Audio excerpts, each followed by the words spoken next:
intro. Welcome to Right Fit Leader, a podcast from Alec, Broadfoot, and the Hire with Confidence team at VisionSpark. This is where visionaries, entrepreneurs, and leaders learn how to hire leaders, lead better, and build teams that last. Through expert insights, real client stories, and conversations with top leaders, you will hear how we find A players for your business. This is Right Fit Leader. Hello, we have Casey Brown with us today. Casey Brown is the founder of Boost Pricing, where she and her team help sales teams command the prices they deserve. With over 25 years of experience, she teaches sellers on how to handle price objections, negotiate powerfully, and win more deals at higher prices. Casey is the author of Fearless Pricing and a frequent keynote speaker. Welcome, Casey. Oh, I'm so delighted to be with you, my friend. Casey, we go way back. We met at Vistage, I think, back in 2013. That sounds right. Yeah. 12 years. Seems like yesterday, but also seems like forever ago too, right? Yeah, exactly. Yeah. How did you get into pricing consultation?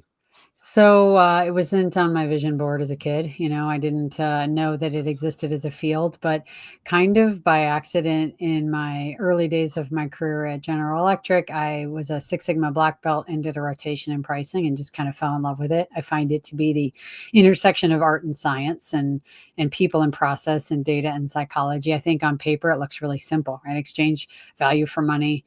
But in the real world, and anybody who sat in a room and negotiated with a customer or had a customer say it's too expensive or that's outside our budget or that's more than the other guy quoted me, there's a lot of fear and emotion and psychology that goes into the process, and I just got fascinated by it and haven't looked back.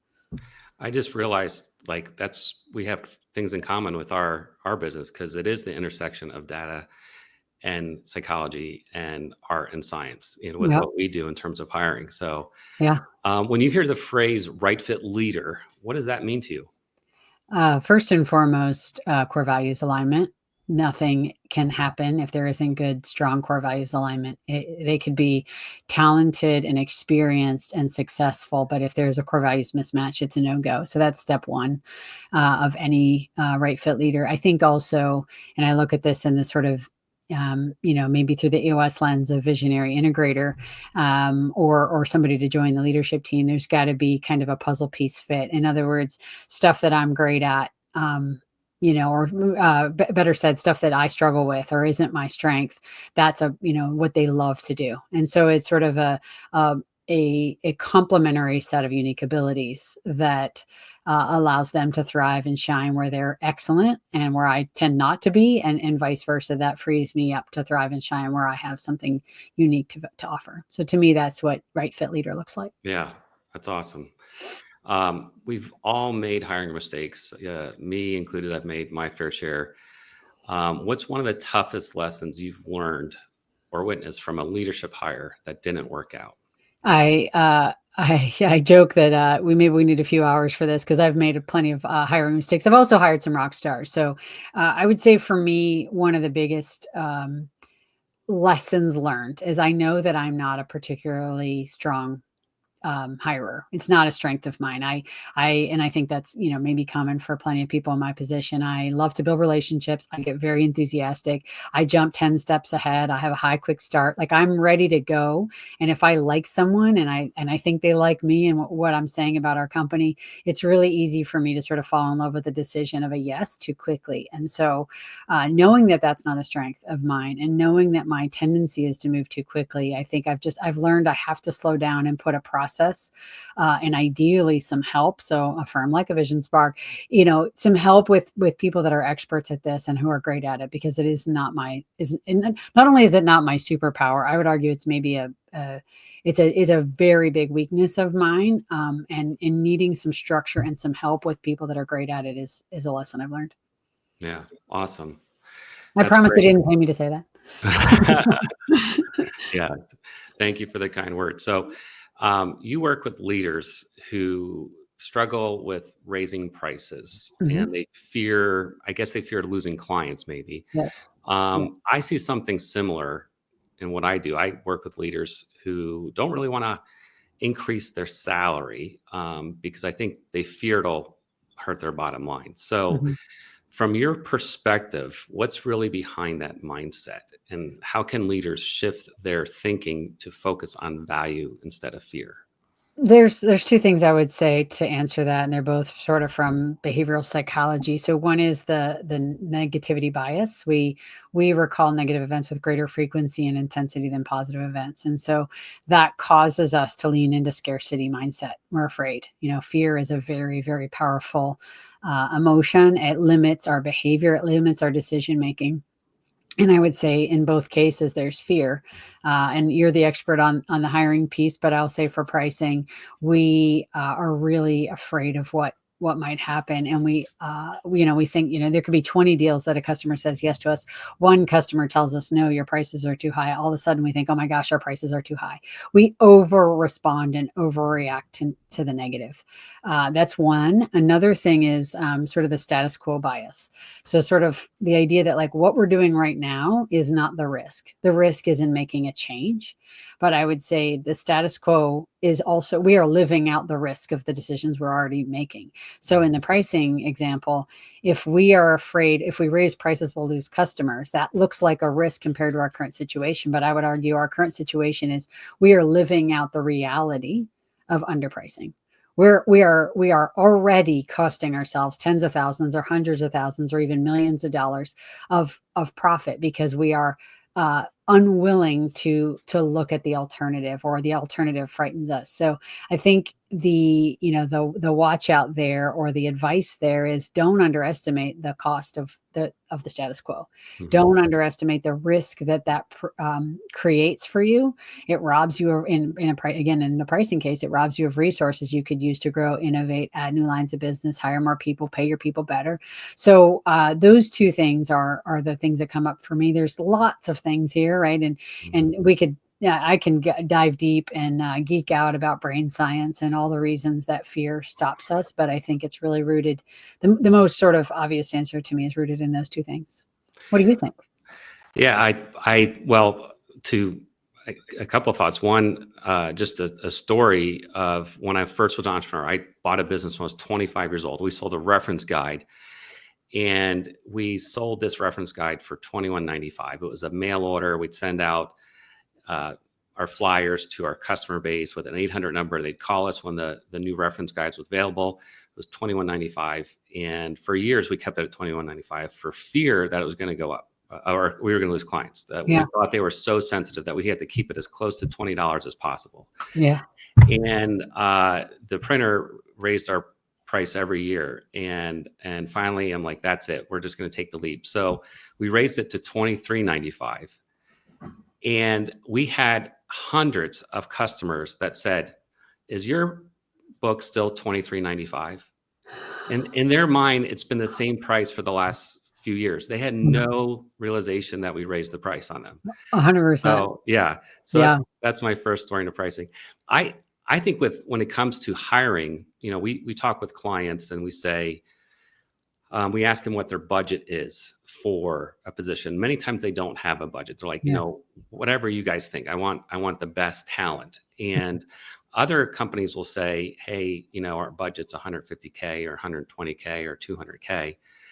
And we will do some analysis just to make sure that we can find the right candidates for that market salary. Yeah. And oftentimes, or I'd say sometimes, we run into a situation where a client wants a lot more candidate for the price they're willing to pay them, right? Yeah. And so I'll just ask them a question. I'm like, I'm curious, what would you pay for an A player? Someone that has the background you're looking for, that fits in with your culture, that is super productive, that is going to change your company forever. How much more would you pay for them?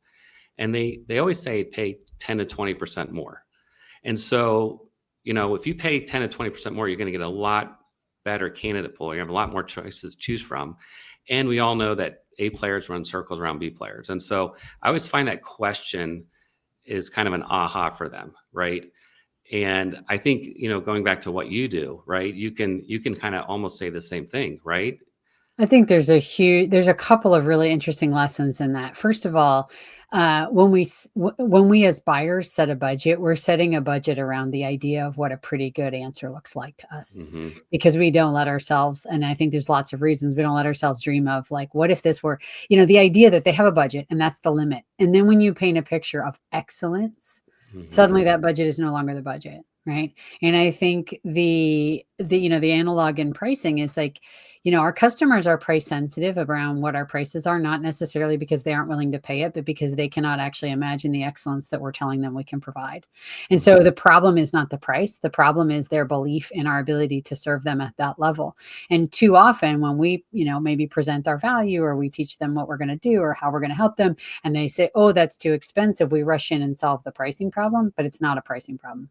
When Hmm. what we really ought to do is rush in and solve the problem of they are not connecting fully with how excellent of a result they're going to get by hiring us as a firm or buying our product. Hmm. So I think that your story illustrates that people are not necessarily worried about the number as much as they are overpaying for something that isn't excellent. They're worried about overpaying for mediocrity or even pretty good, but they wouldn't balk at paying that for excellent. The other thing that I think is interesting about your story, and I think there's a connection point between hiring and pricing for this, is um, people value different things differently, right? There are some, you could have the same job description or the same position profile in front of two different business leaders, and one would be willing to pay 120 for that, and another would be willing to pay 180 for that. And I think it's really important when we're selling anything or we're solving any problem to say what's actually most important to you. On what is the basis of this decision going to be made? Because if it's all about the numbers that lead, if it's all about the price tag, that may lead you to a different decision than if it's all about the best there is. And it's like, I would be willing to accept a B player for this price tag because this is all I Hmm. can spend. Okay, let's talk about that. Let's have a real conversation about what you actually value most, because we can't have it all. We can't have the best thing at the cheapest Hmm. price. That doesn't exist in the world. Yeah. And, one of our uniques is that we charge a fixed fee. So it doesn't matter if you're hiring someone at a 150K salary or 250K salary, our fee's the same. And so Mhm. we can have this honest conversation with our clients about Yeah. salary because they know we don't have any sort of bias. Mhm. It's not like we're going to make more money by Right. having someone Yep. who commands a higher salary. So we always say you don't have to pay more for top talent. Yeah. I wanted to ask you about, long term, if companies are not willing to raise their prices or look for areas where they can actually, maybe different areas in the business where they can raise prices. What do you think is going to happen to that business long term? Well, I think just back up to your story when you had sold the reference guides. Like, so many companies are not raising pricing, not because they can't, but because they fear that they can't, and they only do when they're forced to. Right? Like, that's what was the case for you. Is like the Mhm. printing costs had raised up so much that your margins had gotten compressed that you didn't have a choice anymore. And I see that far too often, is that all the margin, and I mean this profit margin, but also margin of time and safety and all kinds of other things that exist in a business, get eaten up over time, and then they get backed against a wall, and then they raise prices. And I think of what resources they are robbing themselves of during the course of that erosion. Like, if you were 10 or 20% more profitable, if you had an extra 100 or $200,000 of profit in the bank, what would you spend that on? How could you use that to grow, to innovate, to serve your customers better?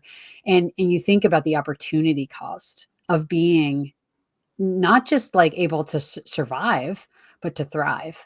And Mhm. waiting until you're backed into a corner to make a change, it costs you a lifetime of the profit difference and what that profit would have bought you. Mhm. Who could you have served? How could you have served them? Who could you have hired? How could you have paid them? All the things that are possible in a business when you're really paid like you're excellent are sacrificed. So for some, it's a matter of a difference of surviving, like the business will go under. And I think you saw that businesses that were running way too lean, and then something like COVID happened, or some really big disruptors in the marketplace, those companies aren't around anymore. For others, they survived, they eked out existence, but they've robbed their ability to be excellent tomorrow because they ran too close, too narrow with the margins. Yeah. What do you think, like this comment, like there can only be one Walmart in the industry, right? Mhm. So in whatever industry you're in, there only can Sure. be one company that is the lowest priced company, and the rest of them should not be competing for being the lowest price. What do you think about that? I 100% agree. Mhm. Like, what is your differentiator? And obviously in the EOS world, that's the 3 uniques, but you don't have to operate on EOS for this to make sense. Why should someone hire you over somebody else? And if we are the lowest cost, I don't love it because there's usually lots of other different ways to, Mhm. but if that's what you're leaning into, if that's what your brand promise is, then be that. But if you are the second cheapest or the third cheapest or the middle of the road, it's not a differentiator. So now you're watering down your financial resources you can use to lean into being the best, the fastest, the highest quality, the easiest to do business with, the whatever other differentiator you want to lean into. You've watered that down because you can't afford it as much. You can't afford to invest as much in it because you're trying some middle of the road strategy around pricing. I would say if your strategy is to be the lowest cost supplier, lean into that, run lean, own that space. Most of my clients, and I would guess most of yours, that's not really what they're after. They're after being a best in class or better in class provider in their industry, in which case, don't worry about being the cheapest. In fact, lean away from that and lean into being the best value, which sometimes means you're the most expensive in the market, but you're the best value because you are the fastest, the best quality, the easiest to do business with, the one who can guarantee the results, whatever. So the economy, inflation is decreasing. It's still in the high twos, maybe 3% here year over year inflation. Are you seeing companies are still hesitant to raise prices because inflation is coming down, even though they have the opportunity to raise prices? I see a lot of different things. I wouldn't say so. I mean, if you kind of zoom out and look at the landscape in the sort of immediate post-COVID era where the supply chains were super disrupted, hiring was super challenging, everything got so expensive. Now, like you said, inflation is softened compared to the heights. It's still higher than it had been in the decade before, but then you've got the tariffs of 2025 that are really disrupting a lot of businesses and driving a lot of really substantial price increases. And I see that having a bit of a ripple effect. So even if you don't sell a product that's imported, let's say you're a service-based business like me or you, if your customers are impacted, that's impacting their free cash flow to spend on, discretionary services. So I think I'm hearing and seeing a lot of different things. I would overall say that, and I talk to dozens of business owners a week, there's a lot of hesitation. There's a lot of people kind of holding cash, being cautious, pausing discretionary spend. And so how does that show up relative to price increases? So it almost goes back to something we already talked about and I'll use your reference guide example as a jumping off point. So many businesses raise prices when they must. So many businesses raise prices when they must, but they don't always raise prices when they can. And I would argue that there's 2 times to raise business when you must, or raise prices when you must and when you can. And too many companies only do it when it's absolutely necessary, and largely because they hate doing it. It's no fun. It freaks them out. It freaks out their sales team, and also because they're very, very afraid of what will happen. But your story, like, oh, we thought it was always $23.95. I've heard versions of that 1,000 times. Like business owners and their leadership teams will perseverate over a price increase. They will, have 17 different spreadsheets they've created. They'll wring their hands and they'll panic and they'll worry and then they roll out a price increase and it's like crickets. Nobody said anything. Nobody even complained. 2 customers out of 2,000 left. Okay, well, you should have done that 6 months ago. So to me, this is just what I am seeing is what I always see, which is people are not capitalizing on the pricing power that they have. And pricing power always rooted in value. And so if you are delivering extraordinary world-class value and you're not being paid fully for that value, you're leaving money on the table. Yeah. Wow. That's great. I hope all of our clients are listening to this because, there's money in this podcast, right? Let's hope so. Yeah. I think that it's just very, another thing I see, and I think this would be true for a lot of our shared, client base, because a lot of the kind of companies you serve are the same kind of companies we serve. They tend to be really excellent companies. They have excellent culture. They have excellent products and services. Their customers love them. And it's an interesting irony to me that sometimes the best companies in terms of the quality of what they produce are, and I'll use this in quotation marks, the worst, quote unquote, at getting paid well for it. And what I see is this trap that business owners and business leaders get into, which is they're so focused on serving their customers with excellence and selling and serving and selling and serving and selling and serving.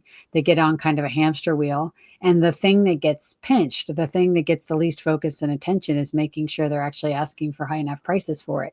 Like they would never, ever, ever. They'd rather cut off their pinky than let a bad result go out the door for their customer. You know, just a mediocre service or a mediocre product. They'd sooner die than let that happen. But they're all too willing to accept mediocre prices for that excellence. And I would say, like, okay, you may never care about pricing the same way you care about product or service quality, but if you give 2% of that energy to pricing, you know, there's 6 or 7 or 8 digits of trap profit in that decision. I thought of a tagline for your company: boost pricing, your ambassadors for profit. I like it. Yes. Because I think you're really a profit ambassador, right? Absolutely. Yes. Yeah. Yeah. I joke our value prop is we make money rain from the sky. Like, do you like money? If you do, you should probably hire us, because this is, I mean, pricing is the how, but the what is the money. And for the kind of moral and high integrity business leaders that you and I serve, more money means more value in the world.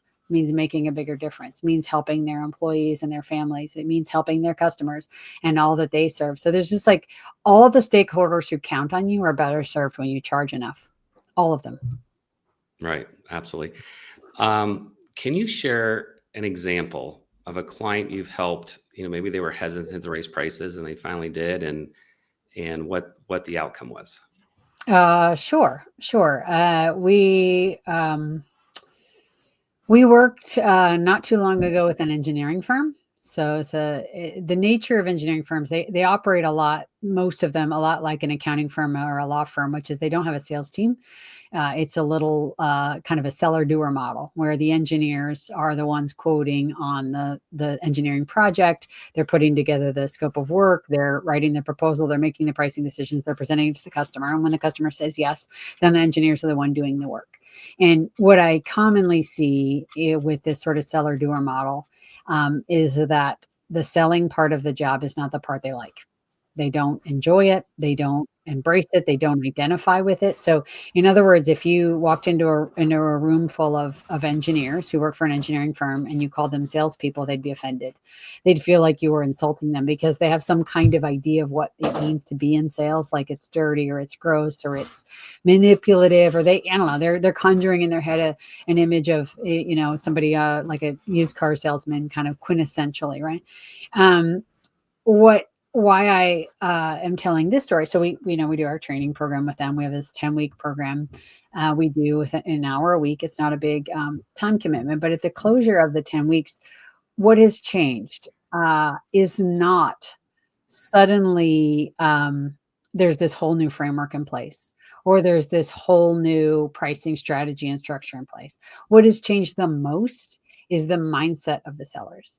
We're sort of peeling back the curtain on tactics customers use, shining lights on blind spots they have about their own beliefs, their own relationship with what it means to sell even. And in the course of that 10 weeks, as we sort of have been able to kind of reshape some of their skill set and mindset in a way that's aligned with getting paid for value, all of a sudden the pricing and the profits take this sea change jump up. And why I think that's interesting is their service didn't change. They didn't suddenly launch a new product. They didn't suddenly start serving their customers from a B+ level to an A+. No, they were always an A+. The thing that changed is really their awareness that they were leaving some of that money on the table, and the skill set and the mindset and the confidence to go get it. And it's, you know, I think the analog, even for somebody who does identify with pride as a salesperson, a lot of founders sell, a lot of CEOs are still in a sales role. But even if you have a sales team of folks, even if their full-time chosen profession is selling, very few people who sell the pricing is the favorite part of the job. You line up 100 people who sell and you say, what do you love about selling and serving customers? You do it, I do it. I bet you my house, 0 of them would say, I cannot wait to tell them the price. It is so awesome and fun. Like, that is not the fun part. That's the part, even for those of us who are skilled and equipped and successful sellers, that's the part we often dread, or the part that we have the most consternation about. And so this is my way of saying, even for very skilled, successful sellers, that pricing tends to be an area of relatively lower competence and confidence. And if you can invest even modestly in improving your confidence and competence around that, a lot of money can come your way that otherwise would sit in your customer's pocket. And for me, this is not just about the dollars and cents. It's about the good that money can do in the right pockets.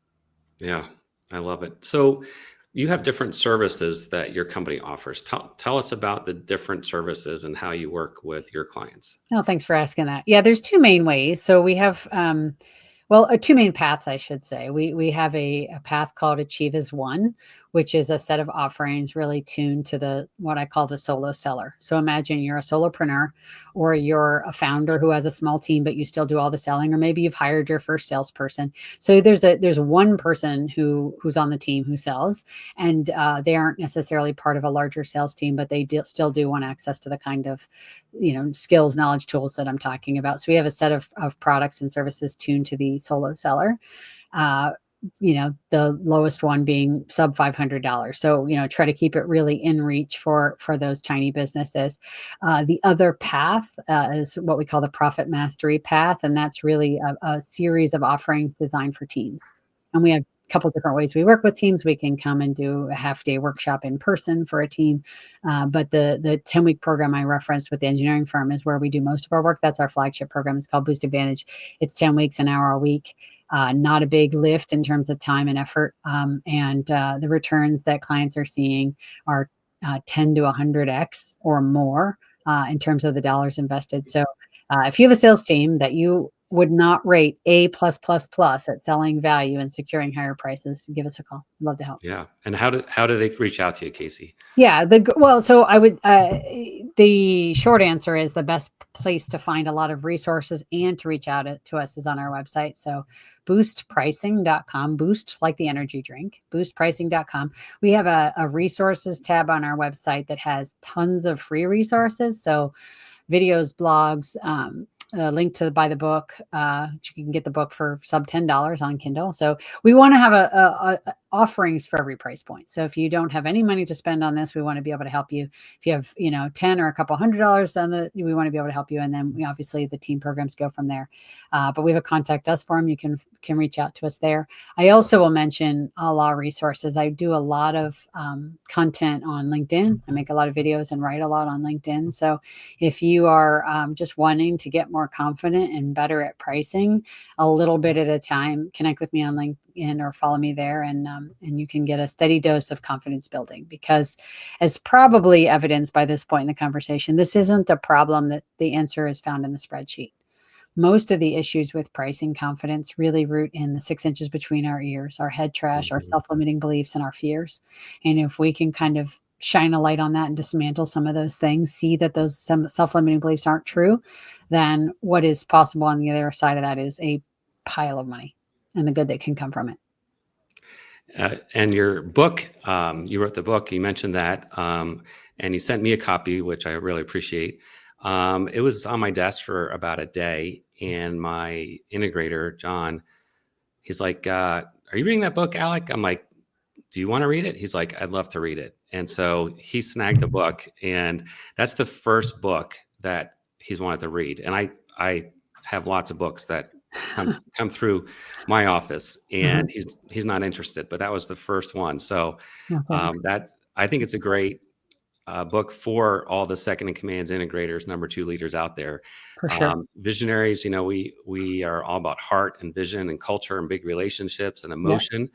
Where our second in commands, I think them reading that book, is going to help them improve profits. Yeah. And that's their job, right? Is to carry out the business plan, and they own the profit on the scorecard. So I think one of the other things that I really like about what you just said is very often that second in command Not always, but a lot of them rose up through an operational role. They've very operational, very process oriented. Not too many people that are in that seat rose up through the sales ranks. Some, but not most, I would say. And why that matters is salespeople are kind of a different breed, a different animal. And some integrators, some COOs, some right hand persons struggle with understanding and connecting with sales. They don't understand it. It's confusing. They think it's maybe some kind of magic, or all they're doing is taking their customers out golfing. They don't understand how, or may struggle with being masterful at leading a sales team within a framework. And I think that fearless pricing can give them a bit of a framework for how to lead a sales team to really command the prices you deserve. Yeah, if they're that's not great. super skilled in the arts of sales leadership. So one last question, Casey. What's one piece of advice you'd give to anyone who wants to grow as a leader and build a strong team? I think for me, and I'm, to offer advice implies that I've got stuff figured out, and I don't. I would just say for me, the more that I do the inner work, the better leader I am. And so, that can look like lots of things. That can look like therapy. It can look like meditation. It can look like coaching. It can look like, different kinds of professional development programs. But I find that just like what I was describing with pricing, the biggest challenges are not, the answers are not found in spreadsheets or books, or it's like there's work within to do. And so my own scarcity mindset, my own fears, my own self-limiting beliefs, if I do the work on that, I think I can show up from a place of vulnerability and authentic leadership rather than a proving or a scarcity or a fear-based approach to leadership, which I have certainly done at different points in my entrepreneurial journey to great detriment to others and myself. And you have to clean that up when you make those messes. So to me, it's about like know thyself, and then you can show up with authenticity and vulnerability. And I think that's the best leadership approach. All right, that's great. Well, that's all we have for today. So thank you very much, Casey. Thank you so much, Alec. It was a delight. Thanks for listening to Right Fit Leader, brought to you by VisionSpark. Have questions or ready to hire your right fit leader? Email us at discover@vision-spark.com. Until next time, remember VisionSpark is your go-to partner for finding leaders and building teams.